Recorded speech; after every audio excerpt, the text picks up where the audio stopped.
Effects of the Elder Scrolls. It is widely known among scholars that the Elder Scrolls entail a certain hazard in their very reading. The mechanism of the effects has, at present, been largely unknown. Theories of hidden knowledge and divine retribution were the subject of idle speculation with little investigation. I, Justinius Polonius, have undertaken to thoroughly document the ailments afflicted by the Elder Scrolls on their readers, though a unified theory of how they manifest continues to elude me and remains a subject for future study. I have grouped the effects into 4, finding that the avenue of experience depends largely upon the mind of the reader. If this is unclear, I hope that a proper dichotomy will lay it plain. Group the first, the nfs. For one who has received no training in the history or nature of the Elder Scrolls, the scroll itself is, effectively, inert. No prophecy can be screed nor knowledge obtained. While the scroll will not impart learning to the uninformed, nor will it afflict them in any adverse fashion.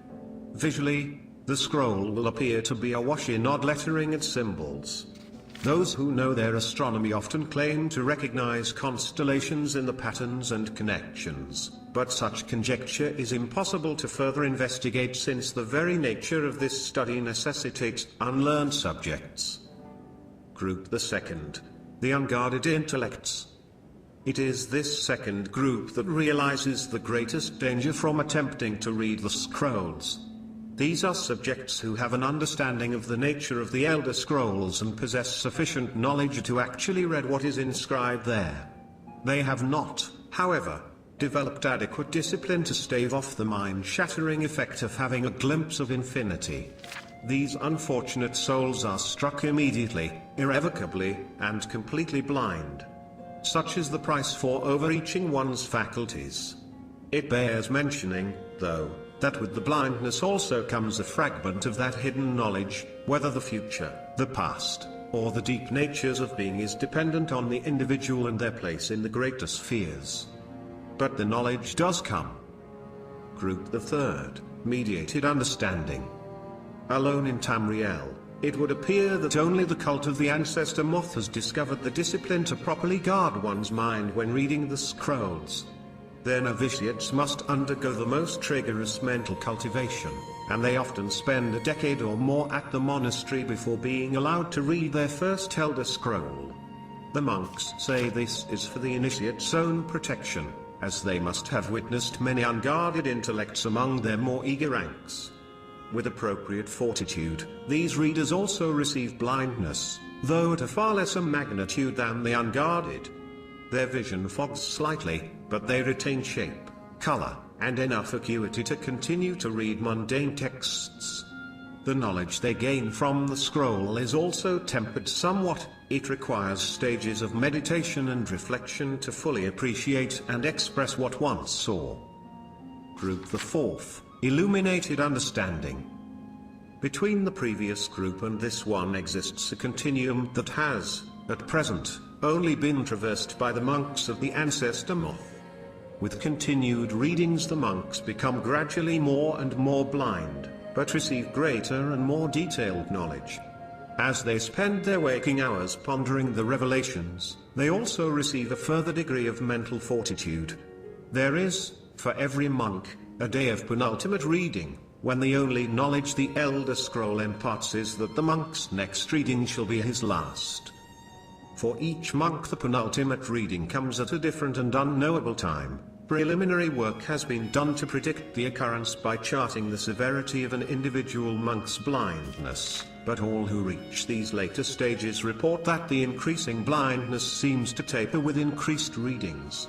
Some pose the notion that some other, unseen, sense is, in fact, continuing to diminish at this upper range, but I shall leave such postulations to philosophers. To prepare for his ultimate reading, a monk typically withdraws to seclusion in order to reflect upon a lifetime of revelations and appoint his mind for reception of his last. Upon this final reading, he is forever blinded as sure as those unguarded ones who raced to knowledge. The illuminated one, though, has retained his understanding over a lifetime and typically possesses a more integral notion of what has been revealed to him. It is hoped that this catalogue will prove useful to those who wish to further our mortal understanding of the Elder Scrolls. The moth priests remain aloof about these matters, taking the gradual debilitation that comes with reading as a point of pride. May this serve as a useful starting point for those hoping to take up such study.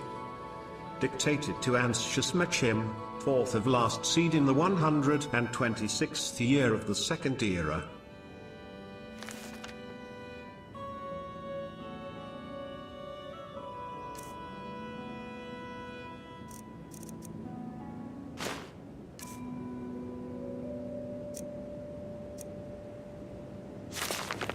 Ruminations on the Elder Scrolls.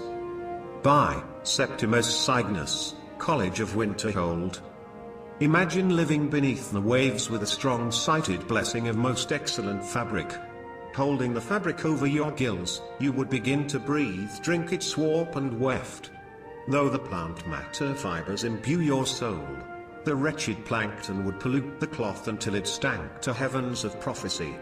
This is one manner in which the scrolls first came to pass, but are we the sea, or the breather, or the fabric? Or are we the breath itself?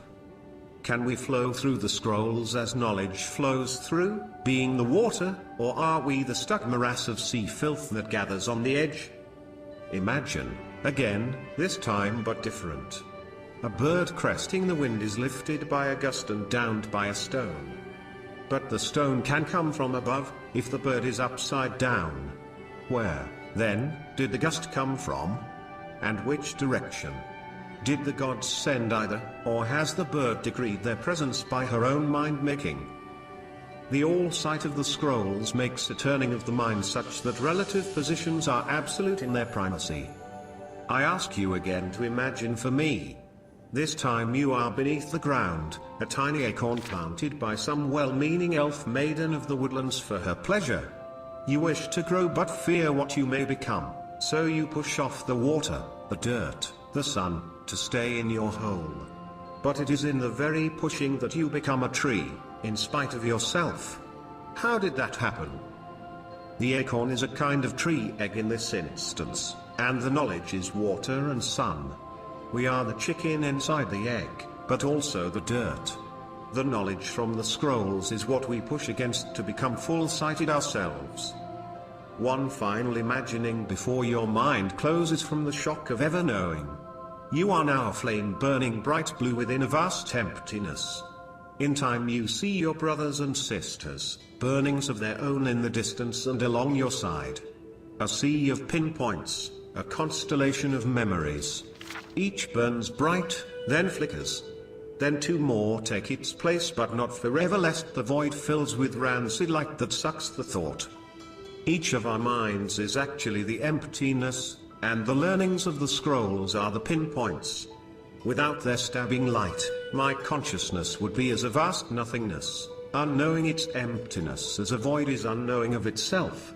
But the burnings are dangerous, and must be carefully tended and minded and brought to themselves and spread to their siblings.